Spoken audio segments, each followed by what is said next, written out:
Happy Friday. You may be wondering why I am on my YouTube channel looking like a bum, but it's Arts and Crafts Day. I've been saying for weeks that I was going to make my own tie-dye tracksuit. Well, today is the day, because finally, after weeks of searching for all the right equipment, we finally got it together, and now today is the day that we're gonna make it. So let's go over to my side yard and we'll get to work. Okay, so first things first, you need the clothing dye. This is the clothing dye that I'll be using. It's from a brand called RIT. It's the charcoal gray color because I wanted a true gray. This is their regular fabric dye. They also make a synthetic fabric dye, which is more for like if you're doing like wigs and things like that. The great thing about this dye is you can find it just about at any store. Target was sold out. I actually found mine at Walmart, and then also Michael's and other craft stores sell it. This bottle cost me, I think it was like $3, which is cheaper than I anticipated. So this is the dye that you buy, and then it also comes with the instructions. So I already made my dye bottle. So this is it. I bought this squeeze bottle in a 2-pack from the dollar store. And in the bottle, I have 2 tablespoons of the dye with 2 cups of hot tap water, and then also a tablespoon of salt. And then you throw it in here, you shake it up, and then your dye is ready. So the other things that we need, my mom is brilliant. She suggested that I wear rubber gloves for this. Thanks, Mom. Then you also need the rubber bands so that you can section off the pieces for your dye. Then here is my white cord sweatsuit. I got the set from Misguided for about 30 bucks. And then the dye company suggested that you use a white terry cloth towel as a similar fabric to test your dye on. So I just got one of these little washcloths from my linen closet. I had an extra one. So I'm going to use that to test my dye on to make sure it's the right color. And then I also got this plastic bin for $5 because I wasn't about to mess up any of the other plastic bins in my house and have my mama kill me.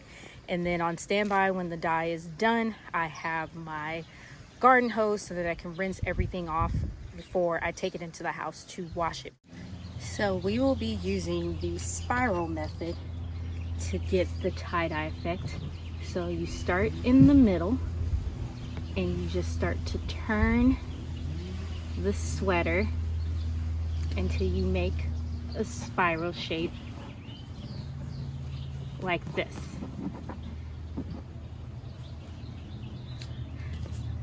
So now we're set. So that's the top.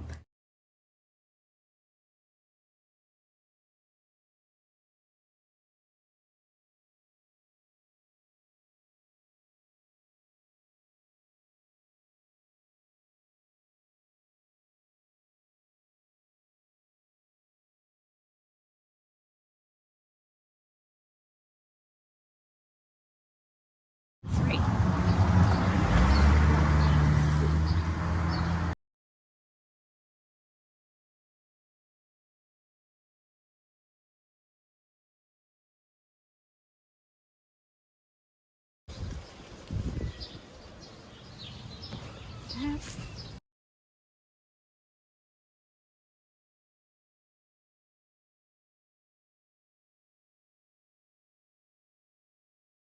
Okay, there.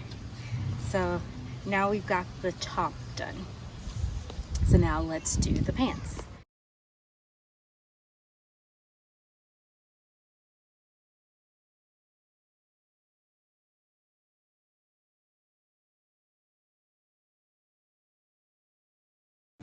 Now the pants are done. Now that we've got both pieces tied up, we're gonna put them in the bin.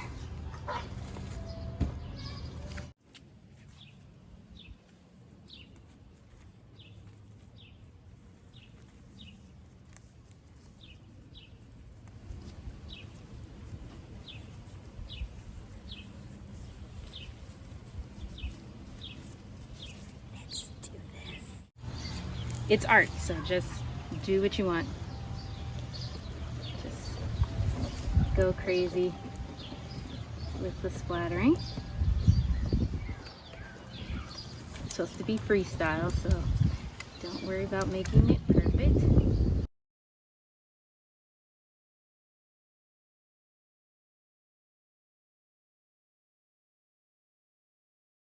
The dye has to set.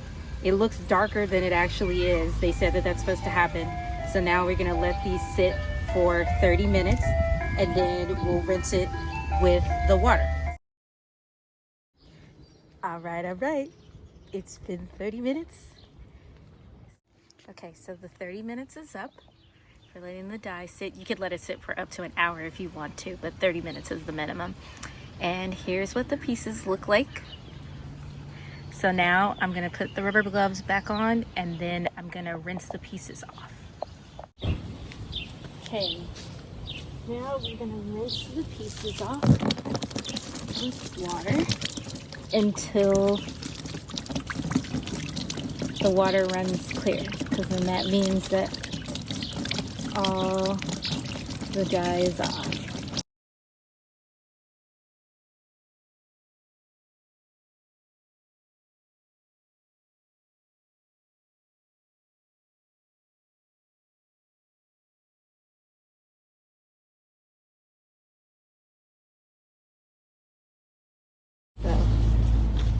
So this is how the top turned out. Yeah, it came out like this. I feel like it could use a little bit more dye, so I'm gonna lay it down, especially on the body. So I'm gonna lay that down. So I'm just gonna hit the top with just a little bit more dye.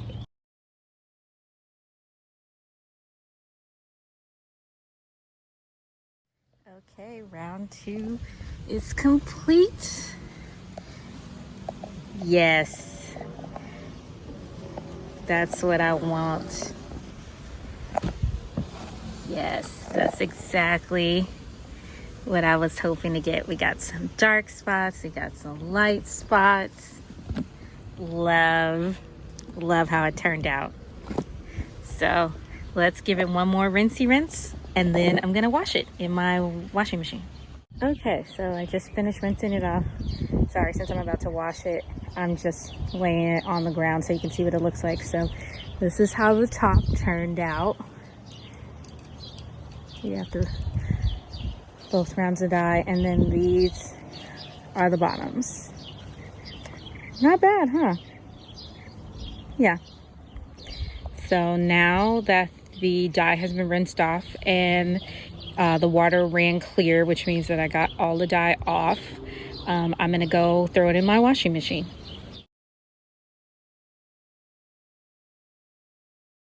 Okay, guys and gals, the sweatsuit is finished.